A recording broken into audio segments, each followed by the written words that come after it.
Going on. What's going on? Hey, family. Hey, Hey, it's good to see y'all. Good to see you good to too, see you Key. too. Yeah, good to see you. Everybody has been waiting and anticipating. So happy to have y'all here today. In spite of all that's happening Yeah, in our world, just now outside of my window, there's six. I'm gonna say military tanks. It's just unreal. that's Yeah, crazy. it is. Yeah, it is. This year, the first 6 months of 5.5 months of this year has been already the craziest year of I think most of our lifetimes. And it's only June, so It's only June. It's only June. Before we jump in the conversation, y'all, we're so excited to bring the family. Elaine, New York Times bestselling author, More Than Enough. Y'all know how much y'all show her love in Atlanta. I have my book right here. And one of my favorite performing artists and writers, Jonathan Singletary. Falling Away is my jam. oh, It's thank you. my whole jam. Thank you. Absolutely. I'm happy to be in this space with y'all. How are y'all doing? We're doing all right. I think. I think we're doing like every other Black person in this. No one's okay right now. No one's okay. But I think we derive joy and comfort from our community, like literally standing outside. We live in Bed-Stuy, Brooklyn. Shout out to Bed-Stuy, Brooklyn, even though both of us are from the Bay Area, but we get to see Black life on the streets of Brooklyn, and Black joy and Black love. We get to see it in action every single day, and it's a reminder of what we're fighting for. And I think that's really important right now. And for you, Jonathan? Yeah, the same. I think we've, as a people, we've always been able to find moments of joy, gratitude, to take us through dark times from as far back as slavery and before that.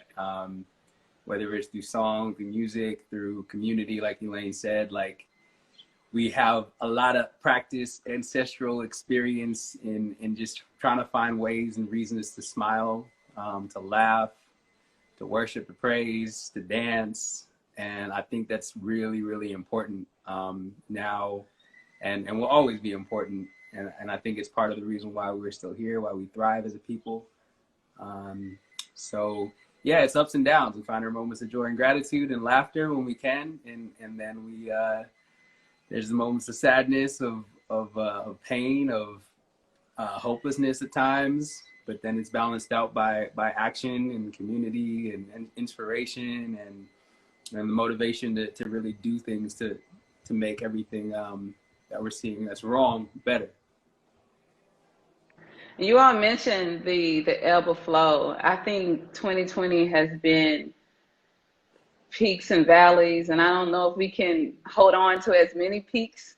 This has been a hard 6 months, but I can tell you a couple weeks ago, you all gave us a peek, and you allowed us to see Black love shine so brightly, allowing us to see probably one of the most special days in both of your lives. You allowed us to see your wedding, pictures of your wedding. But I speak to everyone who's been anticipating you all coming on. We needed that. We needed to see your love so loud and bright and vibrant in such a creative space. So thank you for giving us that peak. Yeah, when so many things that we'll remember will be the valleys of 2020. Let's talk about the wedding a little bit. We have a lot to talk about in this conversation, but folks have been so excited and sharing it everywhere. Oh my gosh. It's so funny because the wedding was 3 weeks ago, and it feels no joke, it feels like a year ago. So much has happened since then. And I think we needed that too. We needed that moment to have enough fuel to keep us going right now. But Yeah. What you want to know about the wedding? What you want to know? When did you? Yes, I have good questions and questions that people DM me and tell me make sure I ask. So, how did you all plan this wedding in the heart of COVID? Because I see that you all have been locked down heavy, and yeah. So, how did y'all make this happen? I mean, first I'll say Do you want exactly. his version or my version? Vote in the comments below. Yes, I let's just want to vote. I want to And kick then it I'll off. correct Yeah, you. I just want to kick it off just so because she might not big herself up the way that I will. So, Aww. well, first, what I'll say is this woman is a visionary. She just is, and it's in her DNA. And so, like, as much as all of us during COVID have been going through it and trying to figure out how to cope, how to use our time, how to continue to be productive. And before it, obviously, we were planning a wedding on that same date. And also, let me say, like, we have to acknowledge the fact that I think the statement was we're all on the same storm, but in different boats. And so we do have an element of privilege. We've been blessed in this last year, really in the last number of years, where we have a little bit more like time and space to think about like planning a wedding. Some people have kids or where like every paycheck matters, are dealing with loved ones or taking care of loved ones that are suffering from COVID or coronavirus. And we were in a place where like we had a little bit of extra space around the work that we were still continuing to do every day to actually pour into creating this moment. So I'd be remiss to not include that in part of it. But after that, this woman right here had a vision. And, as she's done with her book, as she's done at Teen Vogue. You know, once I get a vision. Once she gets a vision and the focus and determination follows and execution follows and community follows, like galvanizing and inspiring others to bring this vision to life, that was probably the most Brooklyn, hold on. Right.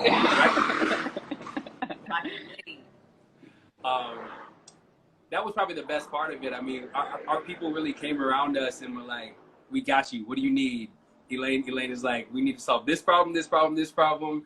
Who can help us? We're going to tag you, Retta. We're going to tag you, Adeline Sinclair. We're going to tag like Aurora. All these different people in our community really, really helped it come together. So that'll be my short answer for that part of it. But that's a good answer. Yeah, I mean, basically, we decided to pivot when we were forced to.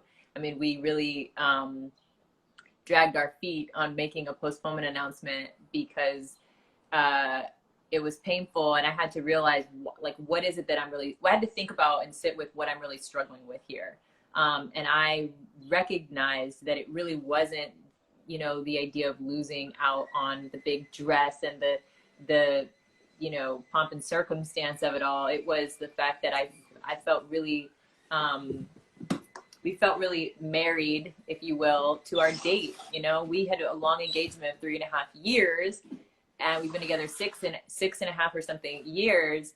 So for us, once we committed to that date, because we were ready. We had done the work, and it's been work to commit to this union. And that date, there was so much wrapped up in that date. Like, that was the starting point for us. And so our date was 5/10/20. And we met, it fell on a Sunday. It was Mother's Day. We met on a Sunday in church. We'd see each other growing up on Sundays at church, 5/10/20. He's like a geek. So he had some like mathematical like reason for what. And then I was like, yeah, I'm not going to try to reiterate what it was, because I'm going to mess it up. I'm like, multiple? No. It's like infinity. I don't know, but there was so much meaning, and I was just like, I just don't want to give up the date. So it was I say that because it was helpful to identify what the priority was. Mm-hmm. We can't have it all right now. We gotta get creative with what we have, and I think for us the starting point was identifying what our priority was, and it became very clear that our priority was saving our date, literally. So when we decided to send out the postponement, we included an invitation to our virtual Stoop wedding. and just got to work right away. I mean, I immediately, what was so beautiful is once we pivoted and decided we're going to do this virtual stoop wedding, like all these ideas and all this creativity like just flooded my mind, and it made what seemed sad and disappointing somehow exciting again. We got the opportunity to create our own rituals, our own tradition around marriage, around weddings and marriage, and what that means for us. We're not very traditional as it is, so it was a kind of a fun challenge to be able to completely rethink what a wedding between the two of us should look like. Because a wedding should celebrate your love, your life together, and the legacy that you want to have as a couple. And so we got to really design that together as a team. We there were no wedding planners involved in this. It was just, we became like real like teammates. We worked together, and with the help of our community who really showed up for us in small and big ways. And what we were all collectively able to pull off was something that we'll never forget. It was really special and stressful, but special. So that's a great combination. Mm-hmm. What has COVID, someone said that the wedding was the move, and it was, but what has this experience, COVID and all things of 2020, what have you all learned about each other that you didn't know before? Like what have you learned, Jonathan, about Elaine? Like, wow, I'm experiencing her different, and the same for you, Elaine.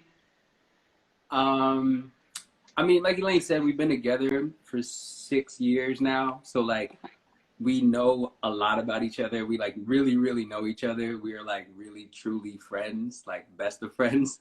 So like, but at the same time, I think one thing we like recognize is we'll continue to learn more and more about each other and change and grow and whatnot. So, and also we both work from home a good amount outside of before COVID. We both traveled a lot. So I'd say the one big thing that I've like learned, or at least got to see, was that Elaine's got a little chef in her. We've been stalking. Yes, I see. It's a pandemic.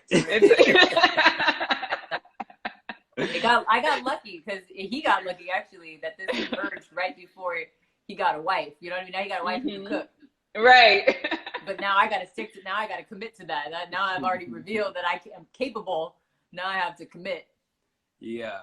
But I mean that, and then beyond that, I don't really know, honestly. I feel like we've been on this consistent, like, we've been intentional about growing as a couple. We started, I think at the beginning of this year, I think it was, like doing weekly family meetings. And through those, I think, again, we've like consistently just like uncovered and unearthed things. But it, I don't know. I don't think there's anything like drastic that I've learned. I think the cooking thing's pretty. The cooking thing's big. That's big. That's big. Yeah, what have I learned about him? We both, as you mentioned, we're both creative entrepreneurs. So we spend a lot of time when we are home. We spend a lot of time around each other, and we really enjoy each other a lot. And I think that I think if anything, I've just appreciated that even more, because I recognize that's not true for every couple, and that's not true in every household. We've seen the stats around the increase in domestic violence during COVID. We know that there's so many unstable homes out there that now kids are forced to be in all the time. And so I think there's just been a deepening of gratitude, about the household and the culture that we're building together. And I think I would say living through this time, and spending a lot of time reflecting on what it all means and what our role is in it has connected us in a deeper way around purpose and around our mission. I think, Jonathan shared this post the other day that I thought was so important, so powerful, and really important for all of us to reflect on. I mean, he basically was saying that, like, in America, we tend to hold ourselves to a very white American standard of success that is very individualistic. And I think right now there's a call to really reassess our standards of personal success and really make sure that we are including our individual and consistent contributions to the movements that affect our lives and our communities. So we can't leave it to the organizers on the front line. We can't leave it to the people who are working as, activists in the conventional sense every single day, day in and out. We have a role in that movement. And so we need to we need to own that.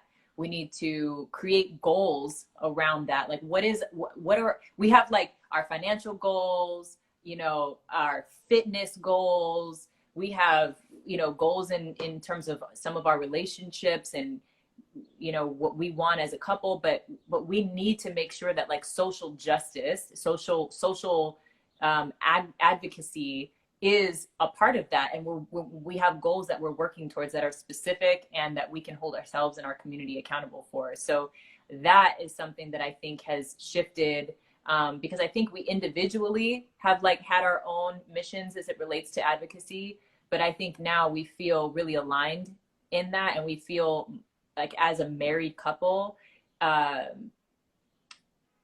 we are a united front. And so we have more impact. We can make a bigger impact together than we can individually. And I think that's really exciting, I think, for us.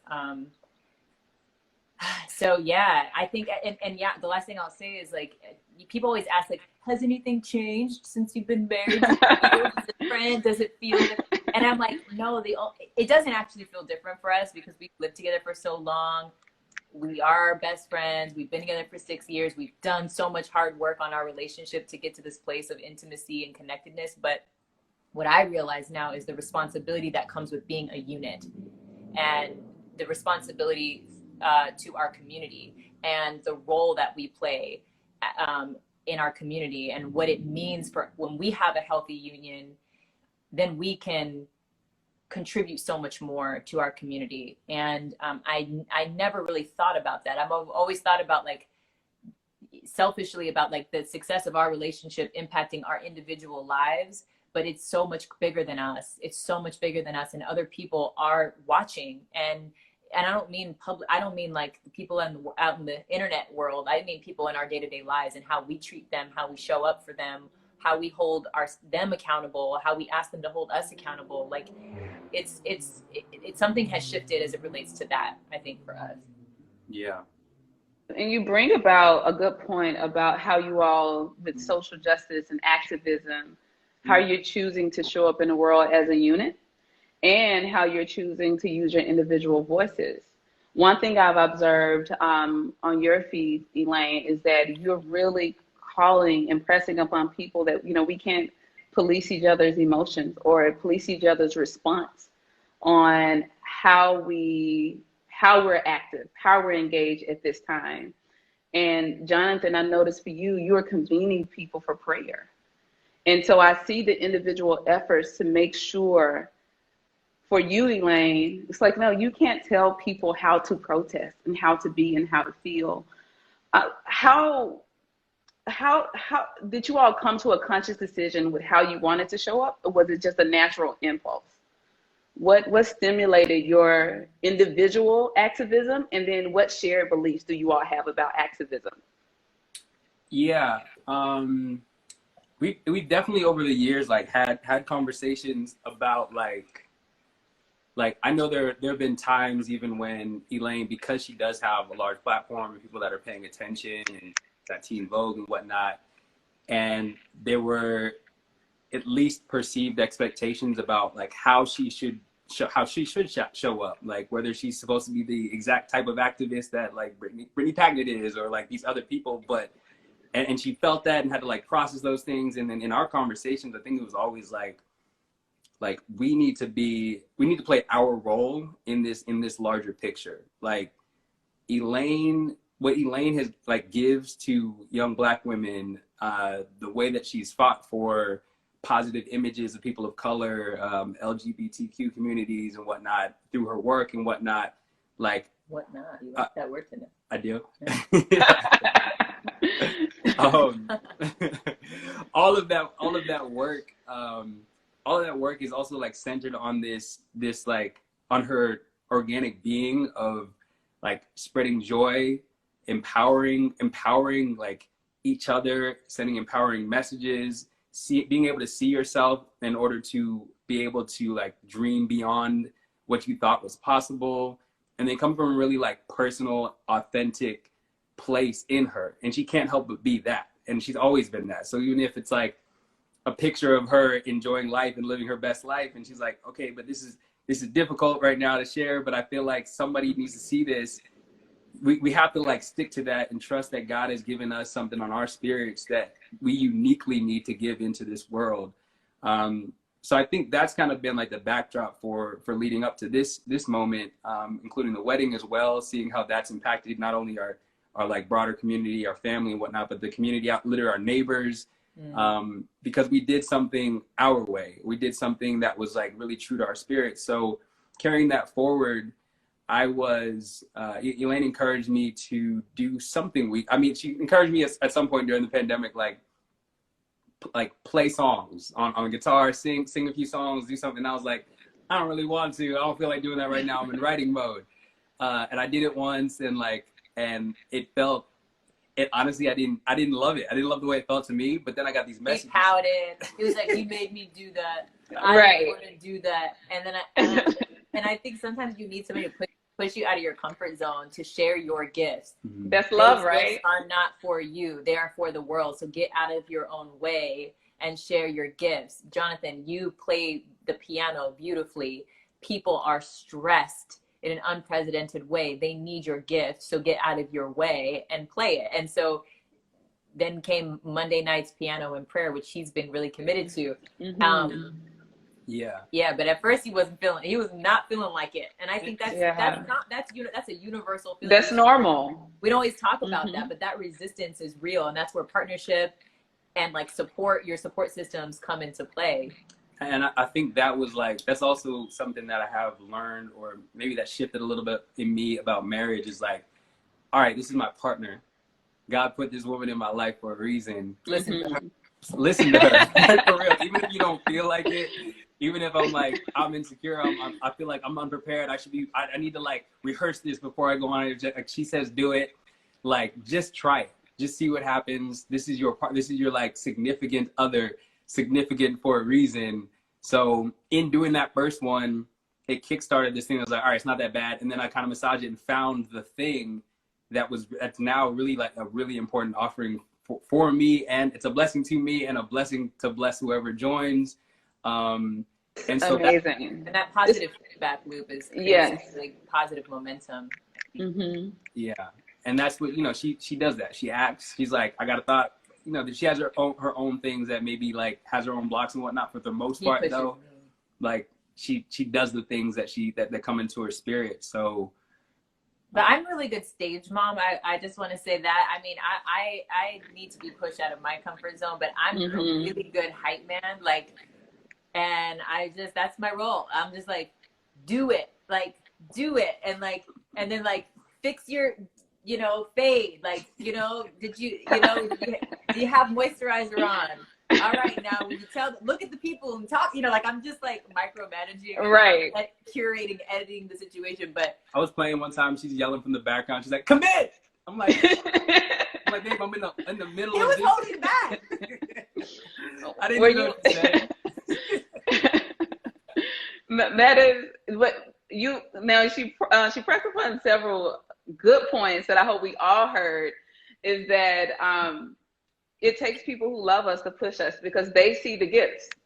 It's like we know the gifts are inside, and it takes the person who loves us to pull them out and nudge us, even when we pout, even when we fuss. The gifts have to be seen and they have to be birthed. So thank you for pushing, Jonathan, Elaine, because what you're doing, Jonathan, every Monday is literally convening people when we need it most. Folks are looking and seeking for a space, a refuge, and you're providing that. Elaine, tell us about your. Oh, go ahead. I was just gonna say he's actually doing an encore performance, if you will, piano and prayer this evening because of just how heavy it is this week. And so for those of you who are watching who want to join, it's at 8 o'clock Eastern Standard Time. So please come through and share your prayer requests, and we'll be there. I'll be there in the comment section. Hype man it up, stage momming it up. And the last thing I'll say in terms of loved ones pushing you, I got to shout out my sister, Melena. Yeah. Melena Joy. Actually, I'm second to that. She's the number one hype. Yes. Yeah, Melena and I, who connected us, like, yes, both been pushing my sister all my life, like, the most supportive human being on this earth. So absolutely. That's how I first got exposed to your music, actually. My brothers, I mean, your sister was like, yeah, listen to my brother's music. I listen to his music. And I was like, oh my God, you are so talented. But she is second to Elaine, greatest fan. And so, but as I tell her, you all are just raised special. There's something special in the ingredients. You two are very loving people. Elaine, how are you using your voice? I see it every day, and I'm like, go, yes, absolutely. Speak on it. Oh man, how do I answer that? Because it's so second nature, I think, to me to it seems like it. Wake up with a word and to share it. I think my only job is to get out of my own way and to let God use me. I pray every morning that God just uses me and gives me the words to say, especially in times like this where so many of us are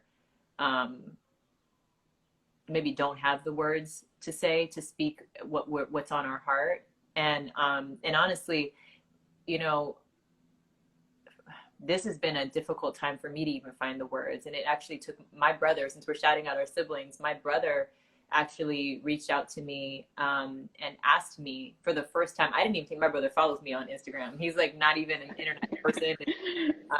He's a punk rocker. Like he's just on his own wavelength. But I'm like, does he even know what I do for a living?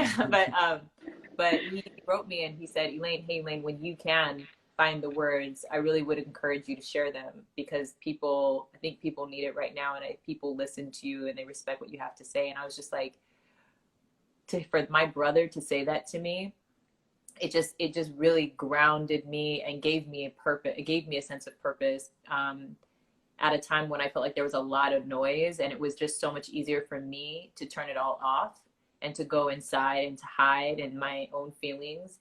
I remembered what part of what my purpose is, and to show up, and to get out of my own way. So that was me. That was the opportunity that was the kind of the point where I just leaned all the way in, and I chose to re-engage meaningfully, even through my own pain. And of course we have to find the balance. You have to take time off as well to refuel. Jonathan always says you can't work on E, can't work on empty. Is that what you said? I think that's what I said. Yeah, something like that. Something like that. But like, you have to feed your soul. You have to return to source, and you have to find that inspiration every single day. So I've just been sharing the words that come to me and what's on my heart that day. But in addition to that, I feel like in the last week, I feel like I'm in like community organizing boot camp. Like I have dedicated almost every hour of every day to doing the work behind the scenes. And I don't think that posting on social media is the lowest of low hanging fruit. And I think there's a lot of work behind the scenes that people will never see. And I think our generation needs to be committed to doing that work that people will never see, versus performing everything online for credit and to be seen. And I think we really have to, this is the moment where we need to organize offline and come and strategize within our own community, and then organize action plans. And I'm working alongside a couple of efforts that I believe in, one of which is a 15% pledge, which you'll be hearing more about in the coming weeks. But one of my close friends here in Brooklyn who's also a Black business owner, Aurora James, who founded Brother Bellies, which is a luxury accessories company that's, you know, ethical and sustainable, and part of its mission is to create microeconomies in African communities all over the continent. And she came up with this 15% pledge that essentially is going to hold retailers accountable for dedicating 15% of their shelf space to Black businesses, because, you know, we know how important this fight for economic justice is in the larger fight for equality and to improve the conditions of Black lives. So I think from where I sit in this ecosystem, I think I can use my platform to hold brands accountable and companies accountable for what it really means, for what Black lives matter. What does that look like every single day? How are you applying that every single day? And so that's something that I'm working on, that I'm really,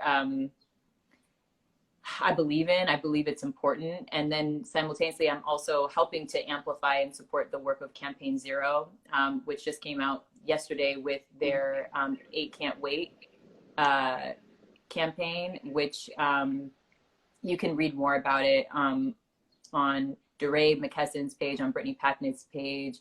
I posted something today about it, and I think it's important that we are all doing our part. I think this gives us a very specific action step to take. We all today can email our mayor and demand that, or urge them to take this 8 Can't Wait push very seriously. These are, and the 8 Can't Wait is basically 8 pieces of policy that decrease the power that police have to abuse us, while also increasing the safety of our community. So I really encourage you guys to go to 8cantwait.org to educate yourself.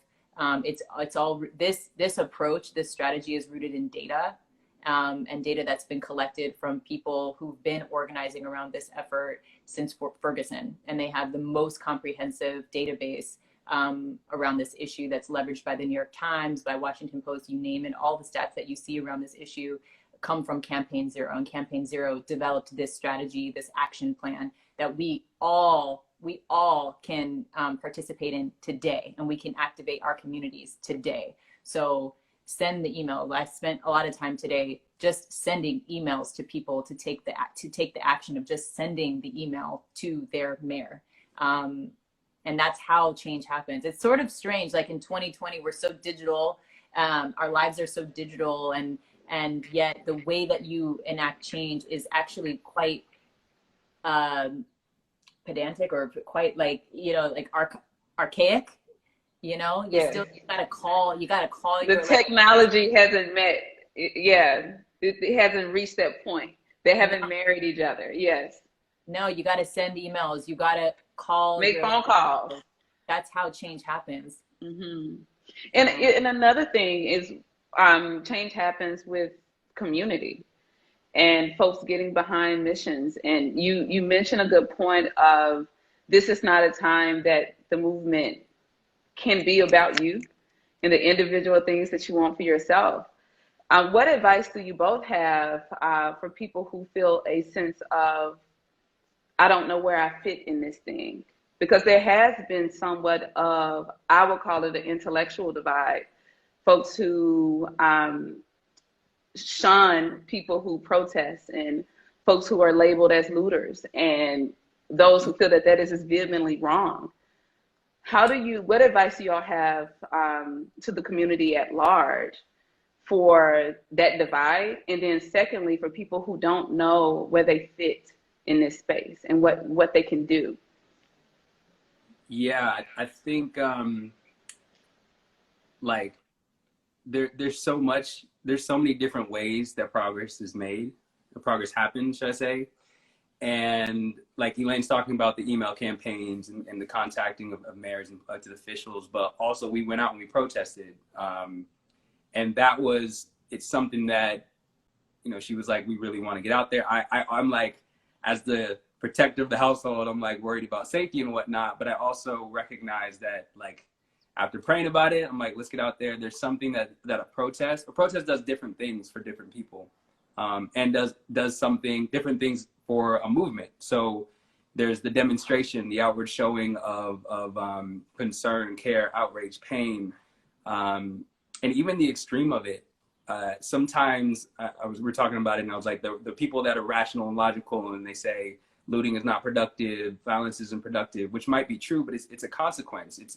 It's a reaction to an action. It's a consequence of injustice and of inaction. So for the rational people might not do the extreme thing that actually finally hit something in people's brains that makes them think, oh man, this is actually serious. So all of it matters, and all of it's a consequence of inaction and of injustice. So that's kind of the outward thing. And then inwardly, like if you feel like you need to go protest, sometimes that'll stir something up in you. I know it did for both of us, where we got out there and we see mostly white people getting maced, mostly white people running with their tears coming down, and with the signs out there. And I protested before years ago. I've marched. I've never seen anything like that. And so I think that does a lot to inspire and to awaken, but also allow a release of the pain that we're feeling, allow a release of emotions that we don't really know how to deal with, especially when you're coming off of a shelter in place where, like, you don't really feel other people and get to see the mirrors of your own emotions as you're dealing with this type of pain and trauma. So getting that out, I think, then became kind of a catalyst, a foundation that allowed us to then look at action steps and the specific ways that we can be a part of this whole thing. So if you feel like getting out there and protesting and marching and expressing that way or engaging that way, you do that. If you don't feel like doing that, things like Elaine spoke about, like 8 Can't Wait, there are movements to defund the police. There's all these different movements that do have some actions. If it's signing petitions, if it's donating, there's all of these different movements that you can find out information about. And I think that more than ever, that from what I'm seeing, and maybe it's because I'm just paying more attention, the movement is more sophisticated than ever. There's more data being collected, and these actions are more clearly laid out. There are tools and technology that make it really easy for you to automate emails to be sent to people, and templates that are out there. So look for that information. I think Elaine and I both know that as people that want to be involved and engaged, but have not historically been or wanted to label ourselves as activists, because it's not something we're doing. Speak for yourself. Okay, I'll speak for myself. I don't label myself as an activist, only because I don't want to take anything away from the people that have dedicated their day in and day out lives I agree with that. to making this kind of change. But we are active. We are doing our part, and we're learning. And with that comes giving platforms and giving voice to other people's ideas who have done the research, done the work. So I'm trying to do that as much as possible. I'm sharing the information that I come across, that I vet, that I look at, that I research myself, and I'm like, this looks like it's something that could actually make a change. I'm going to continue to share that. So people like Elaine, the Brittany Packnets, the DeRays, like, follow them, look for what the actions are, and take them. And then also, one thing I did yesterday, which had been in the back of my mind for a long time, was like, I signed up to mentor. I mean, I don't know what mentorship programs look like right in this moment, but but maybe they're on Zoom. But I signed up to. They're mentor. virtual. Yeah. So it's something that I haven't done in a long time. So like, I'm like, I need to be mentoring somebody in this community. I'm in Bed-Stuy. So that there are all these little things that are probably going on in your community that you can get involved in, and then look at your gifts, look at your purpose and what was on your spirit before COVID happened, before all of this happened, and start to infuse that. In the same way they're talking to brands about who you're giving your shelf space to, like, this is the thing that you do, this is the thing that you've been doing. How do you shift the mission? How do you shift the purpose? How do you augment your values to make sure that it's like furthering social justice and ending racism, ending prejudice? Like, we all have those things that we can do within our own specific lane, and don't ever feel guilt for feeling like you're not protesting or you're not making change the way somebody else is. Tap And into do your not own. condemn those who are. Yeah. I think it's the condemnation that has been hard to process. Yeah, that's really been Mhm. hard for a lot of us to see. I think to just piggyback Mhm. with Jonathan saying, it's and not or. Right. So Right. play play play your part. For your part. Don't condemn somebody else's approach to their activism, and understand that all of these pressure points are necessary to push on. So if you're not comfortable at the protest, don't go to the protest. But honestly, for some of you, that might mean you should actually be out there, because you'll see what is actually happening versus what the media is showing you. When Jonathan and I went to the protest on Friday night, it was one of the first protests, so there wasn't a lot of information about. We could anticipate what might happen. It might get violent, and we did the math on it, and we decided it was worth the risk. We were going to go out there, and I'm so glad that I did. And I will say, like, I've had to. We've all lived through too many of these, and we've all had to decide each one, what role can I play today? Like, where can I best be utilized? And for a lot of my career, I was best utilized at my desk with writing, editing, with my team.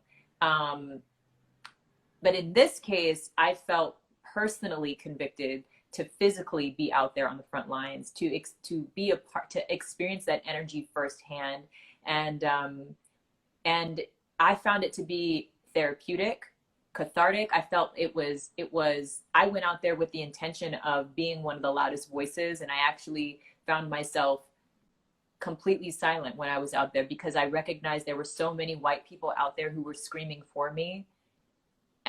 There were white people out there who were literally putting their bodies in front of ours, so I didn't have to scream and I didn't have to risk my life. I could just stand there in peaceful, silent protest and be a part of this movement. And it was real. Seeing that was healing. I won't say I'm healed. I'm saying it was comforting, and it was healing enough for me to process my anger and my rage and my pain, so that I could get to the step of, okay, what do we do? Let me operate with a clear head and let me strategize. But I could not do that for days because I was too upset. And protesting was an opportunity to, like, there was a collective pain. There was a mirroring of what I was experiencing, and that helped me process. So I think people need to understand. And also, it was interesting because the next day I woke up and we were there for hours, and it was mostly peaceful. And at the very, very end, we saw the beginning of when it started to turn. And it was a very small percentage of the people who were out there who were who were a part of that. And the next day, all we saw all over social media and mainstream media was the one cop van or the two cop vans Mhm. that were on fire. And it just did not give a balanced perspective of what actually happened that day. And so I thought it's important that I was out there and that I can actually tell a different story, and dissuade people from being active in that way and protesting. But to the point about people condemning those who are on the front lines, and the bad behavior and the loitering, and the looting, and you know what I say, if you have not prevented this outcome, you do not get to be a leading voice condemning this outcome. Like, this is a consequence, to Jonathan's point, of inaction. And so many people who are condemning those who are on the front lines and condemning the looters are people who've had the privilege to ignore this pain for their Mhm. entire life. Or their lives have been insulated in such a way that they're thinking, "Oh, this is something new," and it's It's not. not. And it's not new. It's a set of privileges and experiences. Yeah, and I think it's important. Listen, if this is what's going to get your attention, then you're actually showing us that it is effective. And Right. again, it's not something that I'm not even answering the question whether I condone it or don't condone it, because that's not, to me, that's not the question. That's not where our energy or time should be spent. And that's not our place. Arguing about that. That's not, no, my place is figuring out what I can do to put an end to the injustice. That's where my energy is going. And that's where I think your energy should be going. Here we go. More than enough. We're talking You about gotta get the in new chapter paperback. 19. I have to, you need to let me see it. Let me see it. She's got to grab the paperback. I have pages turned and highlighted so much in this one. Yes, it's an incredible read. We're talking about the book, and I did tell everyone right after this to head over to this live performance that you're going to give. You're going to piano. Oh, that is amazingness. I need my copy. We gotta get you this. We gotta get you the paperback. My copy. Yes, that is amazing. All right, we only have a few more minutes, so I do want any parting advice that you all want to give the community, and more than Black love and romantic relationships, I think the resiliency of love in our community has continued to heal us. It prepares us for this moment as well. It's one thing that I wrote about this morning, that love is why we're prepared, and love is why we will progress. But it takes all of us, the collective ingenuity, all the souls of Black folks to convene. So any parting love or wisdom that you all want to share before we hop off? Love that. I love that. Those were beautiful words. I would just say that we can't keep talking about Black Lives Matter in the context of Black dead bodies. We need to talk about and show and prove and stand for Black life mattering, Black love, Black joy, Black resilience. I think we need Black families to be elevated in this moment, because that is the fuel that feeds this fight for us. We need to remember what we're fighting for, which is Black life, which is Black love, Black family, and not just, we cannot just only continue to look at what we're fighting against, which is Black pain, Black death, Black anguish, Black trauma. It's re-traumatizing. It triggers us all over again. So please, edit what you're sharing, like really, really take inventory of what you're putting out there, and make sure that it is an example of Black life. And so I think that's why we originally, when you asked to speak with us candidly, we thought we're not doing that this week, because there's way too much work to be done, and this is not important, for us to, who wants to hear about our wedding in the middle of this pandemic. This is a different type of pandemic that we're dealing with right now. But then we realized I had to reframe my thinking, and I had to remember, this is healing. This is healing. This is important for us to fellowship in this way, so that we get filled up and we can go back there and keep fighting for Black life to matter. Black present life to matter. The same, Elaine. I was like, I don't know if I can do this today. And so many people were like, no, y'all have to do this today. So I'm glad people nudged us. But Jonathan, drop some gems for us. It's kind of in line with what Elaine said. I think a lot about this term hit my spirit maybe sometime last year, love privilege. And just thinking about what you said about Melena and I, the love that we grew up with, and how much that really changed and shaped us and empowered us and kept us so inspired, and just kept us strong. And I think that remembering how powerful, loving your spouse, your children, your brother, your sister, your mother, your father, your grandparents, your community, walking out love in the small ways every single day, which is unselfish, which is love is patient, love is kind, God is love, all of that is in some ways activism, in some ways as well, because it's if we can just empower each other through building each other up and not tearing each other down, watching our word every single day. If I say this to this person, Will this uplift them? Will this make them feel more seen, more free, more understood? And choosing that action over and over and over again, despite what our more base nature might say, like that creates more beauty in the world, more art, more freedom, more space for more ingenuity and innovation in this fight. Like there's so many small things. So to speak to your earlier point about people not knowing what to do, like love the people in your household better. Do that. Start there. Just like turn to the person. Tell people that you love them. Black men, tell other Black men that you love them. Hug them. Call them. FaceTime them. Encourage them. Tell them their work is great. Tell them you admire them and why. Tell them you like respect the hell out of like patronize their business. Patronize their business. Spend your money. Spend your money. Buy their books. Buy their music. Yes, yeah. Love is a verb. Yeah. Love is a verb. Yeah. So we have like 30 seconds. I want to share to y'all how much I appreciate how you show up in the world. And I saw in the comments, everybody is saying they're praying for the longevity of your love. So I'm praying for lifetimes and lifetimes after. When people, that the future is filled because of how you all live here presently is filled from your love. Love fills us up. So in the spirit of love, love is also grace and compassion and the ability to have different opinions about this thing, but we all must act in oneness in the spirit of togetherness. I love y'all. Elaine, I need my book. I got you, sis. I got you, sis. A signed copy. I got you. Yeah. We're gonna figure it out. We're gonna figure out how to get this to you in the middle of a pandemic. But yes.